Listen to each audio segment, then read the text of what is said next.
Introduction. Chapter 3 of the Bhagavad Geeta, also known as Karma Yoga or the Yoga of Action, is about the importance of selfless action and duty. The chapter begins with Arjuna, the prince, confused about Lord Sri Krishna's teachings in the previous chapter, which seem to contradict each other.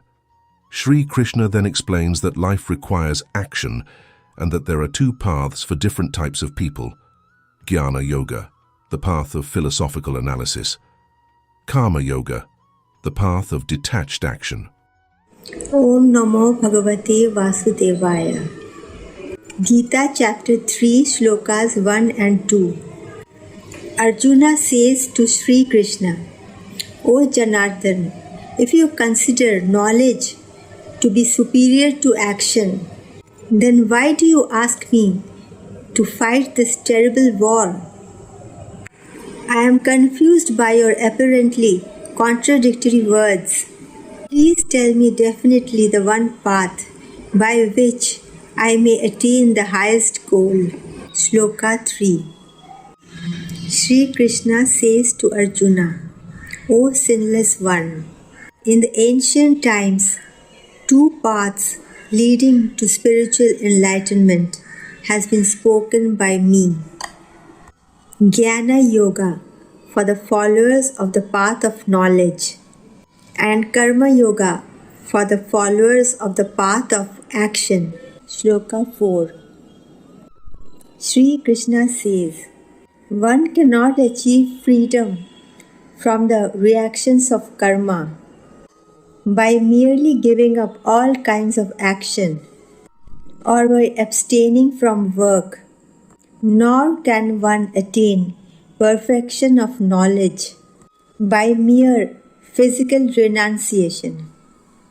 In Shloka 5, Sri Krishna says, there is not a single person who can remain without action even for a moment. As a matter of fact, all beings are compelled to act in accordance to their individual qualities, born of material nature, that is the three gunas, sattva, rajas and tamas. Shloka 6. Sri Krishna says, there are people who keep the external organs of action under control and stop performing any kind of work, while internal in the mind they continue to contemplate about the objects of enjoyment or the objects of sense gratification. These people are actually deceiving their own selves and are to be called hypocrites. Shloka 7. Sri Krishna says, but O Arjuna, those who control their knowledge senses with the mind and engage their senses of action to perform their daily duties as worship of God without any attachment or expectations are much superior. A karma yogi works with the body but keeps the mind attached to God. But people who engages the body in spirituality while keeping the mind engaged in the thought of worldly objects and objects of sense enjoyment are to be called hypocrites. Shloka 8. Sri Krishna says to Arjuna, you should thus perform your prescribed duties always, because action is always superior to inaction. By ceasing to be active, even your bodily maintenance will not be possible. Even the basic bodily maintenance like eating, bathing, and maintaining proper health requires some work. So laziness is one of the greatest enemies of a human being. Shloka 9. Sri Krishna says, work must be done as an yajna or as an offering or sacrifice to the Supreme Lord. Otherwise, work binds one to this material world. Therefore, O son of Kunti, perform your prescribed duties for the satisfaction of God. In this way, he will always remain unattached and free from bondage. Shloka 10.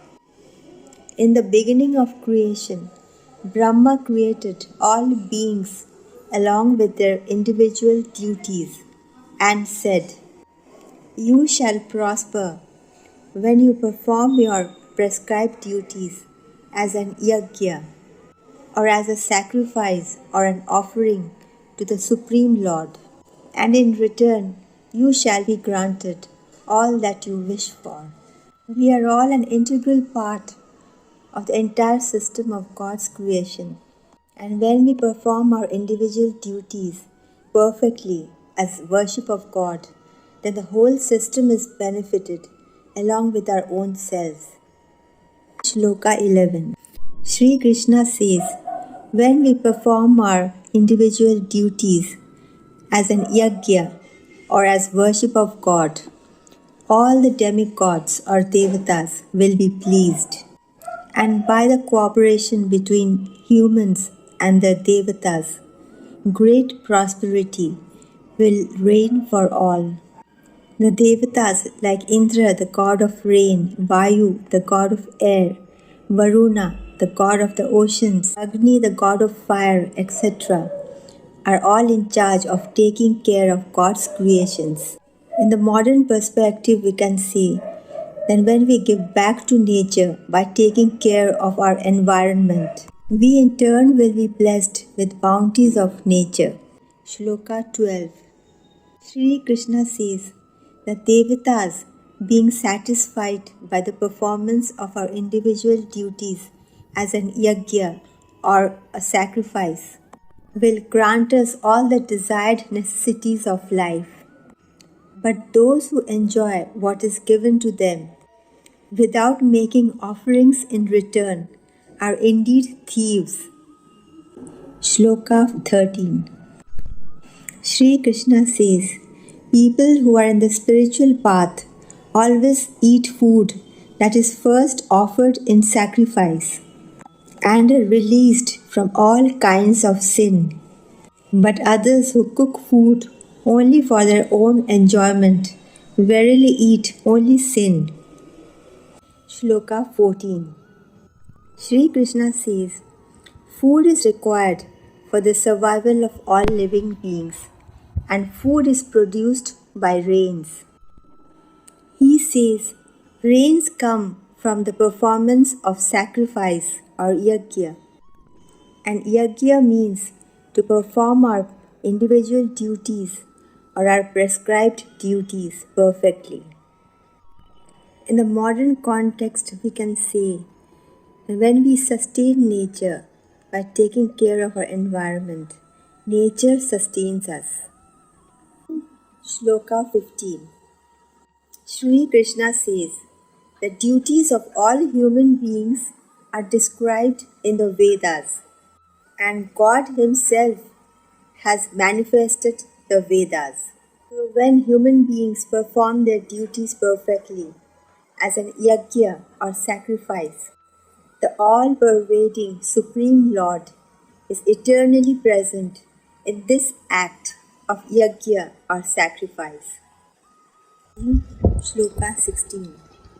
Sri Krishna says to Arjuna, O Parth, those who do not perform their individual duties and accept their responsibilities in the cosmic cycle set in motion by me and established by the Vedas are sinful.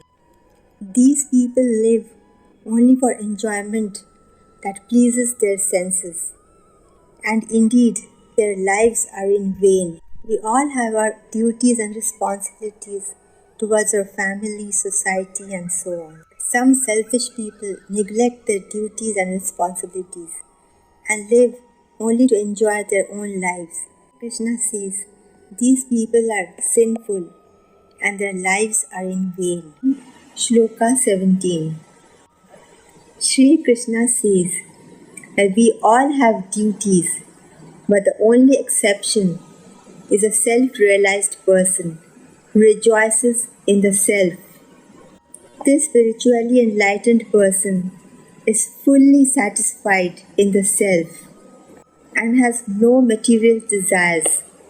Such a person has no obligatory duties to perform. Shloka 18. Sri Krishna says, a self-realized person who has attained enlightenment and who lives in the Atman has nothing to gain or to lose, whether he performs his worldly duties or decides to renounce them. Such self-realized souls do not depend on any other living being to fulfill their self-interest. Shloka 19. Sri Krishna says to Arjuna, therefore, giving up all attachment, perform all actions as a matter of duty. Because when one performs all actions for the sake of duty, without being attached to the fruits and without any expectations or selfish motives, one attains the Supreme. Shlokas 20 and 21. Sri Krishna gives the example of King Janak and others who attained perfection by performing their prescribed duties without attachment. He says to Arjuna, you should also perform your duties perfectly to set a good example to the world, because the common people always follow the actions performed by great personalities in a society. It is the duty of eminent people of a society to set good examples, because the masses always tend to act in accordance with the trends and standards set by them. Shlokas 22 and 23. The Supreme Lord Sri Krishna says, O Parth, I do not have any duty in all the three worlds, nor do I have anything to gain or attain. Yet I am continuously engaged in performing my duties. Sri Krishna says, for if I did not tirelessly perform my duties, O Parth, all beings would follow me and stop performing their duties as well. Shlokas 24 and 25.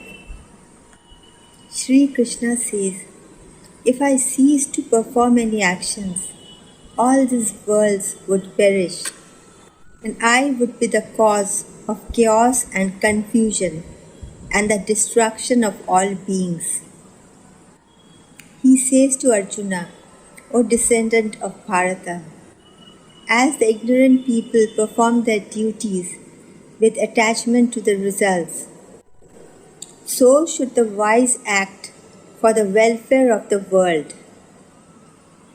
Shloka 26. The ignorant people work with attachment and expectations and to gain some fruitive results. But Sri Krishna says, the wise or an enlightened soul should never confuse the minds of such ignorant people and convince them to stop doing their work. Rather, they should perform their duties in an enlightened manner and inspire the ignorant people to perform their prescribed duties as well. Shloka 27. Sri Krishna says, in reality, all activities are carried out by the three modes of material nature, or the three gunas, sattva, rajas and tamas, through the body and mind mechanism. But ignorant people who are deluded by false identification with the body-mind mechanism think that they are the doers of all activities. People who are self-realized know that we are not this body or the mind, but the Atman or the immortal soul. Shloka 28. Sri Krishna says, O mighty armed Arjuna, a self-realized person can clearly distinguish between the soul and the gunas and karmas. An enlightened person knows that all activities are carried out by the three gunas: sattva, the mode of goodness; rajas, the mode of passion; and tamas, the mode of ignorance. Through the interaction between the senses, mind, etc., with the sense objects. Thus, knowing this, he remains unattached and does not get entangled in it. Shloka 29.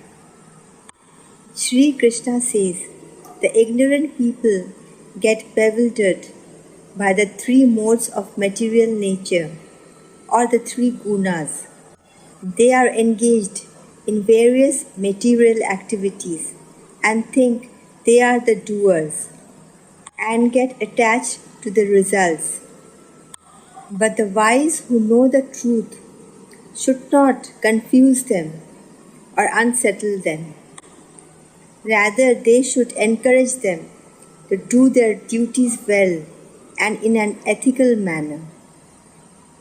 Shloka 30. Sri Krishna says to Arjuna, keeping your mind fixed in me or the Supreme, perform all your activities as an offering unto me. He says, fight your battle without any selfish desires, without any sense of proprietorship, and without any kind of mental agony. Shloka 31.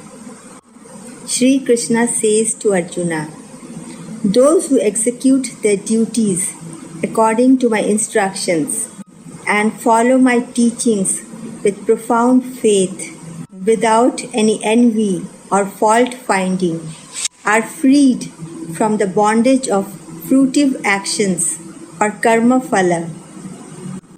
Shloka 32.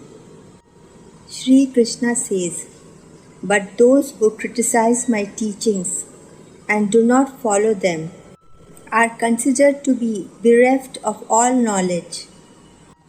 These people are devoid of any spiritual consciousness, and their lives are ruined, and they are doomed to ignorance and bondage. Shloka 33. Sri Krishna says that even wise people or jnanis act according to their nature or prakriti. For all beings are driven to act in accordance to their natural tendencies. So what will one gain by repression? Our nature or prakriti is built up by the samskaras that we have acquired from our numerous past lives, and they are manifested by our likes and dislikes, and naturally we act accordingly. Shloka 34. Sri Krishna says that in each of our five senses, that is tasting, hearing, smelling, touching and seeing, resides attraction and repulsion, likes and dislikes for the corresponding sense objects. One should not get influenced by them because they are our enemies. We should try to rise above our lower nature by remaining unperturbed in all situations and stop being enslaved by our likes and dislikes of the mind and senses. Shloka 35. We all have our own duties, and Sri Krishna says that it is far better to perform one's own duty even if it has some flaws in it, rather than performing somebody else's duty perfectly. He says that it is preferable to die while discharging one's own duty than to copy somebody else, because following somebody else's path is always fraught with danger. Shloka 36. Arjuna asks Sri Krishna such a question that puzzles almost all of us. He says, O Krishna, O descendant of Vrishni, what is it that seems to forcibly impel a person to commit sinful acts, even though the person knows that it is wrong and is unwilling to do so? Shloka 37. The Supreme Lord Sri Krishna answers Arjuna's question and said, it is desire or lust which is born out of Rajaguna, or the material mode of passion, and later, when unfulfilled, transforms into anger. He said, know this lust to be unquenchable, extremely sinful, and the greatest enemy of this world. Shloka 38. Sri Krishna says, just as a fire is surrounded by smoke, a mirror is covered by dust, and an embryo is concealed by the womb, similarly one's knowledge gets shrouded by desire or lust.